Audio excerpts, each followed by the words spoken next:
Hello बच्चों, स्वागत है आपका एक बार फिर से मेरे इस यूट्यूब चैनल में। आज हम लोग पढ़ने वाले हैं अम्लों और क्षारों की टर्म। सुनिए, अम्ल की क्षारकता, क्षार की अम्लता, इसके अलावा अम्लों और क्षारों के उपयोगों को भी देखेंगे। ठीक है ना। चलिए शुरू करते हैं। देखिए, अगर हमें जानना है कि अम्ल की क्षारकता क्या होती है, तो आप जानते हैं कि भैया किसी भी अम्ल में हम उसको अम्ल क्यों कहते हैं? क्योंकि वो एच आयन मुक्त करता है। ठीक है, तो जब हम अम्ल को जल में डालते हैं तभी वो अपने एच आयन शो करता है। उसी प्रकार से जब हम क्षार को जल में डालते हैं तभी वो अपने ओ एच आयन शो करता है। ठीक है ना। तो भैया जब वो ओ एच आयन शो करता है तब उसको हम क्षार कह देते हैं, और जब एच आयन शो करता है कोई पदार्थ तो उसको हम कर देते हैं अम्ल। ठीक है ना। अब यहाँ पर एक बात समझिए, वो जितने एच आयन मुक्त कर रहा है ना पानी में, उन्हीं को हम कहते हैं विस्थापनीय हाइड्रोजन। पदार्थ में, अम्ल में पानी में डालने पर वो जितने एच आयन छोड़ देता है, अपने एक अणु से जितने एच आयन H प्लस निकाल देगा, उसी को हम कहते हैं विस्थापनीय हाइड्रोजन। और इसी प्रकार से जब हम क्षार की बात करते हैं, क्षार अपने जितने OH छोड़ता है, क्षार के एक अणु से जितने OH निकल जाते हैं, ठीक है ना, उनको हम कहते हैं विस्थापनीय हाइड्रोक्साइड आयन। ओके, तो ये जो अम्ल में विस्थापनीय हाइड्रोजन आयन है और क्षार में विस्थापनीय OH आयन है, इन्हीं को हम लोग अम्ल की क्षारकता या क्षार की अम्लता कहते हैं। यही संख्या, अगर कोई अम्ल एक H आयन मुक्त कर रहा है, इसका मतलब उस अम्ल की क्षारकता है एक। कोई अम्ल ऐसा है जो पानी में 2 H आयन मुक्त कर रहा है तो उसकी क्षारकता है 2। और कोई अम्ल ऐसा है जो पानी में 3 H आयन मुक्त कर रहा है तो उसकी क्षारकता है 3। इसी प्रकार से कोई OH, कोई NaOH, कोई क्षार अगर एक OH निकाल रहा है तो उसकी अम्लता है 1। अगर कोई क्षार 2 OH निकाल रहा है तो उसकी अम्लता है 2, और 3 निकाल रहा है तो 3। ठीक है ना। ध्यान रखिएगा कि अम्ल के लिए हम लोग क्षारकता शब्द का प्रयोग करते हैं और क्षार के लिए अम्लता। ठीक है, चलिए शुरू करते हैं। तो देखिए क्या लिखा हुआ है, कह रहा किसी अम्ल के एक अणु में उपस्थित विस्थापनीय हाइड्रोजन। विस्थापनीय हाइड्रोजन मतलब बताया ना, अम्ल के लिए एच आयन और क्षार के लिए हाइड्रोक्साइड आयन। विस्थापनीय हाइड्रोजन परमाणुओं की संख्या को उस अम्ल की क्षारकता कहते हैं। जैसे HCl, HNO3 और CH3COOH। हमें पता है HCl में से H प्लस Cl माइनस निकल जाता है, HNO3 में से H प्लस NO3 माइनस निकल जाता है, दोनों में एक H आ रहा है ना, अतः इनकी क्षारकता कितनी होगी? 1। इसी प्रकार से CH3COOH में से CH3COO माइनस और ये H प्लस, ध्यान रखिएगा, एक विस्थापनीय H आयन इसमें होता है। प्रश्न बहुत बार पूछ लेता मल्टीपल्स में कि बताइए CH3COOH में कितने विस्थापनीय हाइड्रोजन है, तो बच्चे देख लेते हैं, ऐसे गिन लेते हैं 3 और 1 4, सोचते हैं हाइड्रोजन ही तो पूछ रहा है तो 3 और 1 4, और वहां पर देखिए ऑप्शन भी होगा आपके पास 4, और जैसे आपने 4 को टिक किया, आंसर गलत। विस्थापनीय हाइड्रोजन का मतलब है कि वो अम्ल कितने हाइड्रोजन आयन मुक्त करेगा जल में। तो यहां पर ये CH3COOH से ये एक H मुक्त होता है। ठीक है ना, एक H मुक्त होता है, इसलिए इसकी क्षारकता कितनी है? 1 है। या विस्थापनीय हाइड्रोजन कितने हैं? 1 है। H2SO4, H2CO3 साफ साफ आपको दिख रहा है, 2 H निकालेंगे ये तो इनकी कितनी हो जाती है क्षारकता? 2। ठीक है ना। H3PO4 की क्षारकता कितनी होगी? 3, क्योंकि ये 3 के 3 H छोड़ देगा। इसी प्रकार से अगर हम बात करते हैं क्षार की अम्लता की, तो आपको परिभाषा समझा दी है, किसी क्षार के एक अणु में उपस्थित विस्थापनीय हाइड्रोक्साइडों की संख्या को ही उस क्षार की अम्लता कहते हैं। ठीक है, जैसे NaOH को, देखिए इनके पास एक एक OH है, NH4OH, इसके पास भी एक OH है। जब इनको पानी में डालेंगे तो केवल एक OH ही मुक्त करेंगे। विस्थापनीय हाइड्रोक्साइड इसमें कितने हैं? केवल एक है, इसलिए इनकी अम्लता कितनी होगी? 1। और CaOH का होल ट्वाइस, देखिए इसके पास कितने दिख रहे हैं? 2 OH, अतः इसकी अम्लता 2, और AlOH का होल ट्वाइस में 3 है OH, तो इसकी अम्लता 3। उम्मीद करेंगे कि अम्ल की क्षारकता और क्षार की अम्लता आपको समझ में आ गई होगी। यहाँ पर ध्यान रखिए, आपको यहाँ के साथ साथ आप भविष्य में आपके 11th 12th में भी ये बहुत काम देगा, न्यूमेरिकल्स में बहुत ज्यादा काम देगा, इसलिए यहाँ पर अच्छे से क्लियर कर लीजिए इसको। ठीक है ना। नहीं समझ में आया, एक बार फिर से वीडियो को रिवाइंड करके फिर से देखिए, अच्छे से टॉपिक क्लियर हो जाएगा। आगे बढ़ते हैं हम लोग। अब हमें देखना है अम्लों के उपयोग। तो हमारे पास मेन 3 एसिड प्रबल अम्ल हैं हमारे पास, HCl, HNO3, H2SO4। ठीक है ना। इन्हीं तीनों को उपयोग हम लोग देखने वाले हैं, जिसमें से अगर हम इनका एक कॉमन सा उपयोग बताएं तो हम जानते हैं कि इनका कहीं ना कहीं उपयोग हम लोग प्रयोगशाला में करते हैं। किसी ना किसी अभिक्रिया में हम लोग कहीं ना कहीं रिएक्शन इनकी करा सकते हैं।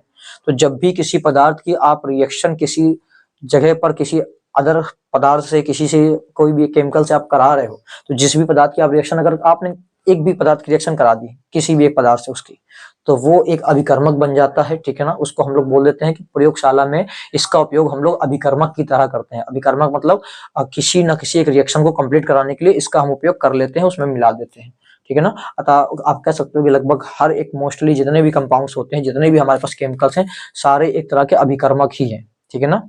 ओके, तो हम लोग यहाँ पर एक उपयोग सबके बारे में ये जरूर लिख सकते हैं कि प्रयोगशाला में अभिकर्मक के रूप में। तो यहाँ पर हमने इनका लिखा हुआ है HCl, HNO3 और H2SO4 तीनों का उपयोग कहाँ करते हैं हम लोग? प्रयोगशाला में अभिकर्मक के रूप में। तो एक पॉइंट आपके लिए ये कॉमन सा है। फिर अगर हम लोग HCl के अलग अलग उपयोगों की बात करते हैं, देखिए HCl के उपयोग कह रहा विभिन्न प्रकार के क्लोराइड व क्लोरीन गैस। अब आप जानते हैं नाम में ही HCl है, तो इससे क्या बन सकता है? ClNS में। तो Cl की वजह से विभिन्न प्रकार के क्लोराइड, जैसे हमने पिछली रिएक्शन में देखा था CaCO3 की अभिक्रिया कराई थी हमने HCl से, तो CaCl2 बन गया था, ठीक है ना। उसी प्रकार से अगर आप क्या करें, आप अगर HCl की अभिक्रिया O2 से करा दीजिए, तो यहाँ पर ये H और O मिलके H2O निकाल देता है, ठीक है ना। और या ऐसा समझिए कि एक रिएक्शन इसको आपकी व्यंजक वाली बता देते हैं, ये HClO बनाएगा और प्लस Cl2 गैस को अलग कर देता है, ठीक है। Cl2 नहीं, O निकालेगा, है ना। तो फिलहाल यहाँ पर आप डायरेक्ट ही इसको देख लीजिए, HCl और प्लस H2O, ठीक है। इस रिएक्शन को देख लीजिए, नहीं HCl कहाँ निकल जाएगा? क्लोरीन गैस निकलेगी। कौन सी गैस निकलेगी? क्लोरीन गैस, ठीक है। ये हमारी सही है, H2O और ये Cl क्लोरीन बन के निकल गया, ठीक है ना। यहाँ पर इसको बैलेंस करनी पड़ेगी हमें, हाँ। तो यहाँ बैलेंस भी कर सकते हैं आप। तो देखिए क्लोरीन बनी ना यहाँ पर, ऐसे चूने पत्थर की रिएक्शन आपको हमें दिखाई थी, वहां पर कैल्शियम का क्लोराइड बन जाता था। तो वही कह रहा है कि विभिन्न प्रकार के क्लोराइड हम इससे बना सकते हैं, क्लोरीन गैस भी बना सकते हैं, ठीक है ना। फिर क्या, लोहे की सतह साफ करने में, कोई भी लोहा जो होता है, लोहे के पदार्थ होते हैं हमारे पास में, अगर मान लीजिए जंग लग जाती है, ठीक है ना, तो हमको उसकी केवल जंग हटानी होती है, तो आप उसमें हाइड्रोक्लोरिक एसिड डालिए, बहुत प्रबल अम्ल है ये, डालते ही उससे रिएक्शन करेगा और थोड़ी सी क्या होगी, वहां पर रिएक्शन के बाद कुछ लवण बनेगा, आप उसको तुरंत साफ कर दीजिए, तो वो गंदगी को लेकर निकल जाएगा बाहर, ठीक है ना। इस तरह से हमारी लोहे की सतह क्या हो जाती है? साफ हो जाती है इसकी मदद से। इसके अलावा वस्त्र उद्योग में कपड़ों की रंगाई में प्रयोग करते हैं। कपड़ों की रंगाई में कैसे प्रयोग होता है? देखिए यहीं पर अभी हमने जो आपको रिएक्शन यहाँ पर गलती से लिख दी थी कि HClO की रिएक्शन, अगर हम लोग HCl की रिएक्शन O2 कराएंगे तो यहाँ पर HClO हाइड्रोजन हाइपोक्लोराइड बन जाता है और साथ में एक O निकल जाता है, ठीक है ना। दो O में से देखिए एक इसको दे दिया और एक निकल गया। ये जो O बना है इसको बोलते हैं नवजात ऑक्सीजन। नवजात मतलब जो ऑक्सीजन तुरंत बनी हो, इसको इतना भी समय ना मिले कि ये O2 में कन्वर्ट हो जाए, अणु में कन्वर्ट हो जाए, ऐसी ऑक्सीजन कहते हैं नवजात ऑक्सीजन। अब इसका उपयोग करके हम लोग विभिन्न प्रकार के कपड़ों के रंगों को उड़ा देते हैं और उड़ाने के बाद उसमें जैसा चाहे वैसा कलर कर सकते हैं, ठीक है ना। तो वही लिखा वस्त्र उद्योग में कपड़ों की रंगाई में, ठीक है। इसके बाद क्या रहा है, HNO3 का उपयोग क्या हमारे पास? सोने तथा चांदी के शोधन में। तो सोने और चांदी का अगर प्योरिफिकेशन किया जाता है तो वहां पर हम लोग एक बार क्या उपयोग होता है, यहाँ पर नाइट्रिक एसिड का उपयोग कर सकते हैं, ठीक है ना। इसके अलावा नाइट्रिक अम्ल के उपयोग से हम लोग बहुत सारी चीजें बना सकते हैं, उर्वरक है, रंग है, औषधियां हैं, इनसे कई सारी चीजें बनाई जाती हैं, ठीक है ना। तो ये ध्यान रखिएगा, उर्वरक बना सकते हैं। उर्वरक मतलब एक रासायनिक खाद होती है, और रंग कलर आपको पता ही है, औषधि दवाइयां जानते हैं केमिकल से बनती हैं, तो वो भी एक केमिकल ही है, ठीक है ना। और कह रहा है HCl के साथ मिलाकर अम्लराज। अगर हम लोग HCl और HNO3 को मिला देते हैं तो यहाँ पर ये 3:1 का मिश्रण होता है, और जो यहाँ पर नई चीज बन के आती है उसको बोलते हैं अम्लराज। ये अम्लराज शब्द का बिल्कुल मतलब नहीं है कि ये अम्लों का राजा है, ना ना, बिल्कुल नहीं। अम्लों का राजा केवल हमारा एक ही है, सल्फ्यूरिक एसिड H2SO4, ठीक है, ध्यान रखिएगा। ये अम्लराज एक अलग चीज है। यहाँ पर होता क्या, आपने जनरली एक देखा होगा, कोई कोई आपके घर के आसपास आते हैं सोने चांदी का आभूषणों को साफ करने वाले, ना बोलते हैं सोने चांदी के आभूषणों को साफ करवा लें। तो जब आप उनको देते हैं तो एक उनके पास लिक्विड होता है, बस उसमें वो क्या करते हैं, उसको डालते हैं, डिप करते हैं, निकाल देते हैं, आपका एकदम बिल्कुल नया हो जाता है। बट यहाँ पर हुआ क्या है कि अम्लराज इतना खतरनाक होता है कि देखिए जनरली कोई भी एसिड सोने चांदी या प्लेटिनम ऐसी धातुओं को नहीं गला पाता है, ठीक है ना। लेकिन अम्लराज एक ऐसा लिक्विड होता है, एक ऐसा केमिकल है ये, जो इन दोनों के मिश्रण से बनता है, जो सोने चांदी प्लेटिनम जैसी जो उत्कृष्ट धातुएं हैं, महंगी धातुएं हैं, इनको भी गला सकता है बहुत आसानी से। तो जब वो उसमें डिप करके निकालता है तो उसका कुछ पोर्शन, आपकी गंदगी के साथ में कुछ पोर्शन उसका उसमें निकल के चला जाता है, ठीक है ना, उस केमिकल में। तो भले आपने उसको कुछ पैसा ना दिया उसके लिए, बट उसका तो फायदा हो गया। आप ना सामान का वजन तौल के देख लीजिएगा, पहले की तुलना में थोड़ा सा कम हो गया होगा, ठीक है ना। तो किसका उपयोग होता है? अम्लराज का उपयोग होता है, ठीक है ना। जो यहाँ पर क्या करता है, हमारी जो सोने चांदी के है ना आभूषण, उनको साफ कर देता है, साफ कर देता है, समझ रहे हैं ना, साफ कर देता है, ठीक है। आगे देखते हैं H2SO4 के उपयोग क्या है। कह रहा लेड बैटरियों में एसिड विद्युत अपघट्ट के रूप में, विद्युत अपघट्ट के रूप में, जो हमारे पास में घर पे बैटरियां होती हैं चार्जिंग वाली, आपने देखा होगा जो इन्वर्टर के साथ कनेक्ट होती हैं, उन पे जो लिक्विड भरा होता है वो सल्फ्यूरिक एसिड ही होता है, उनको हम लोग बोलते हैं लेड एसिड बैटरी, क्योंकि वहां पर क्या लगी होती है, बहुत सारी वहां पर लेड जो है, लेड की ना शीशा जिनको बोलते हैं, लेड की बहुत सारी वहां पर प्लेटें लगी होती हैं, और उसमें ये एसिड के रूप में भरा होता है सल्फ्यूरिक एसिड, जो बहुत ही अच्छे से क्या करता है, वर्क करके हम लोग को केमिकल एनर्जी कन्वर्ट करके इलेक्ट्रिकल एनर्जी देता है, रासायनिक ऊर्जा को विद्युत ऊर्जा में बदल देता है, ठीक है ना। और उसके जब चार्जिंग करते हैं हम लोग, तो भी यहाँ पर रिएक्शन कौन करता है, ये सल्फ्यूरिक एसिड मेन है, ठीक है ना। तो विद्युत अपघट्ट का मतलब तो आप जानते ही हैं, बता चुके हैं कि जिनकी जली विलयन में विद्युत धारा बह जाती है वो विद्युत अपघट्ट होते हैं, ठीक है ना। चैप्टर की स्टार्टिंग में ही आपको बताया था ये। तो उसमें हम लोग क्या करते हैं, विद्युत अपघट्ट के रूप में H2SO4 का उपयोग करते हैं बैटरियों में। फिर कह रहा है पेट्रोलियम उद्योग में शोधन के लिए, तो पेट्रोलियम यहाँ पर आप जानते हैं कच्चा तेल हमारे पास जो होता है, कच्चा तेल वही हमारा पेट्रोलियम है, उससे हम लोग डीजल, मिट्टी का तेल, पेट्रोल, ठीक है ना, विभिन्न प्रकार की गैसें, ये सारी चीजें अलग की जाती हैं उससे। तो उस पेट्रोलियम के शोधन के समय, उसके प्यूरिफिकेशन के समय, ठीक है ना, हम लोग किसका उपयोग करते हैं, सल्फ्यूरिक एसिड का इस्तेमाल करते हैं। इसके अलावा सल्फ्यूरिक एसिड की मदद से भी हम लोग उर्वरक, प्लास्टिक, कृत्रिम रेशे आप समझ सकते हैं ना, धागे एक तरह के जो हम लोग देखते हैं, नायलॉन, पॉलिएस्टर, ये सब धागे जो होते हैं कृत्रिम रेशे इनको कहा जाता है, ठीक है ना, वो हमारे केमिकल से ही बनते हैं, सल्फ्यूरिक एसिड से बन सकते हैं। और वॉशिंग पाउडर जो हम लोग कपड़े धोने का पाउडर आता है, उसमें भी सल्फ्यूरिक एसिड हमारा होता है। ओके, तो उम्मीद करेंगे आपको ये इतना पोर्शन समझ में आ गया होगा। जल्दी से हम लोग क्षारों के उपयोग भी देख लेते हैं, इसका स्क्रीनशॉट ले लीजिए जल्दी से। तो आपने स्क्रीनशॉट ले लिया होगा, चलिए शुरू करते हैं, हम लोग देखते हैं जल्दी से क्षारों के उपयोग को। तो ये हमारे सामने आ चुके हैं क्षारों के उपयोग, चलिए शुरू करते हैं, देखिए इनको भी, ठीक है ना। सबसे पहले जो हमने आपको बताया था कि वही पहला पॉइंट हमारे लिए हर एक के लिए हम क्या लिख सकते हैं कि प्रयोगशाला में विकर्मक के रूप में, ठीक है ना। तो वही हमारे पास लिखा हुआ KOH, NaOH, NH4OH का उपयोग हम लोग प्रयोगशाला में विकर्मक के रूप में कर सकते हैं। आप यहाँ पर CaOH का होल ट्वाइस भी ले सकते हैं, ठीक है ना, वो भी क्षार ही है हमारा एक। अब हम लोग बात करते हैं यहाँ पर NaOH के उपयोग की। तो NaOH हो या KOH हो, आपको बताया था हमने अभी थोड़ी देर पहले, या कह सकते हैं कि पिछली वीडियो हमने पढ़ा था कि ये क्षार का उपयोग हम लोग साबुन बनाने में करते हैं, NaOH और KOH का। NaOH से हमारा कैसा बनता है, कठोर साबुन, और KOH से मृदु साबुन। मृदु साबुन होता है हमारा नहाने वाला, ठीक है ना, और कठोर साबुन कपड़े धोने वाला। तो वही लिखा हुआ कि साबुन व कागज उद्योग में, ठीक है ना, मतलब कि हम लोग यहाँ पर क्या कर सकते हैं कि कागजों के निर्माण में या फिर साबुन के निर्माण में हम लोग किसका उपयोग कर लेते हैं, क्षार NaOH का। इसके अतिरिक्त लिखा हुआ है कि रेयन और अनेक प्रकार के हम लोग क्या बना सकते हैं, रसायन के निर्माण में भी NaOH का उपयोग करते हैं, ठीक है। फिर हमारे पास लिखा हुआ है CaOH का होल ट्वाइस, है ना, कैल्शियम हाइड्रोक्साइड। देखिए इसका क्या लिखा हुआ है, सबसे पहले अगर पुताई में आप करते क्या हो, मार्केट से चूना लेके आते हो, बाल्टी में पानी डाल के उस पर चूना डाल देते हो। वो चूना जब फूल जाता है, फिर आप उसको क्या करते हो, एक एज अ पेंट की तरह, या फिर उसमें कुछ कलर डाल के बढ़िया सा, ठीक है ना, कि मैं अलग कलर का बना लिया उसको, और फिर उसको लेकर हम दीवारों में पोत देते हैं। बढ़िया सी क्या होता है, दीवार में चमक आ जाती है ना।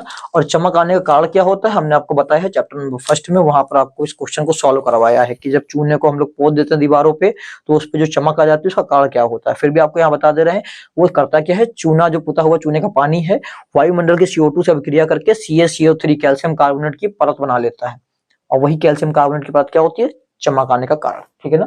तो पुताई में भी हम लोग इसका इस्तेमाल करते हैं। इसके अलावा हम लोग CaOH का होल ट्वाइस यानी कि बुझे हुए चूने से ब्लीचिंग पाउडर बना सकते हैं। ब्लीचिंग पाउडर रंग उड़ाने वाली चीज है, ठीक है ना, जो आपके पास रिन आता होगा, आला जिसको आप शायद कहते हो, ठीक है ना, उससे क्या होता है, वो एक तरह का ब्लीच ही है जो क्या करता है, कपड़ों के रंग उड़ा देता है। तो देखिए ये हमारे पास जो रहता है CaOH का होल ट्वाइस, इसकी रिएक्शन आप केवल क्लोरीन गैस से करा दीजिए, तो इससे ये 2H और A को मिलकर H2O निकल जाता है। अभी बचा क्या है, A को हटा दिया तो CaO बचा, और ये Cl2, ठीक है ना, यही होता है व्यंजक चूर्ण हमारा ब्लीचिंग पाउडर, ठीक है ना। तो ब्लीचिंग पाउडर के निर्माण में भी हम लोग इसका उपयोग करते हैं। फिर चमड़ा उद्योग में, चमड़े उद्योग में भी जब चमड़ा को हम कह सकते हैं विलायक के रूप में कुछ इस्तेमाल करना होता है, उनको चमड़ा मिलाने के लिए बढ़िया सा, ठीक है ना, गुत्ते होते हैं, तो चमड़ा उद्योग में भी क्या करते हैं हम लोग, इसका उपयोग करते हैं, ठीक है ना, किसका, बुझे हुए चूने का, CaOH का होल ट्वाइस, ये भी क्षार है ना।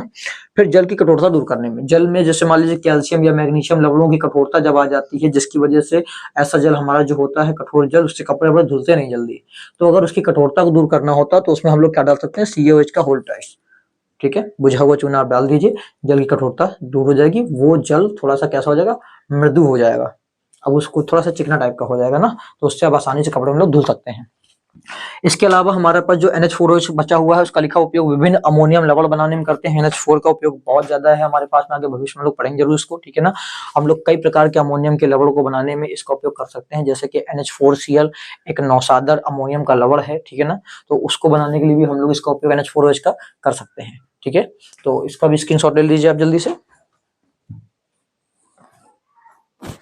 आप लोगों ने स्क्रीनशॉट ले लिया होगा। उम्मीद करते हैं आज की क्लास आपको पसंद आई होगी, अच्छे से समझ में आ गया होगा पूरा टॉपिक। कोई प्रॉब्लम हो रही है तो एक बार इसको रिवाइंड करके फिर से देख लीजिए, ठीक है ना। और कुछ प्रॉब्लम है, अगर अभी भी समस्या है तो हमको कमेंट करके बताइए जरूर। प्रयास करेंगे हम लोग आपकी समस्याओं का समाधान लाने का अगली वीडियो में, ठीक है। और आपको पता ना क्या करना है, वीडियो को शेयर करिए, लाइक करिए ज्यादा से ज्यादा, ठीक है ना। और दूसरे बच्चों को शेयर जरूर करिए ताकि आपके साथ साथ वो भी पढ़ सकें। ओके, तो ऐसी गजब की धमाकेदार वीडियो के लिए मिलते हैं हम लोग नेक्स्ट वीडियो में।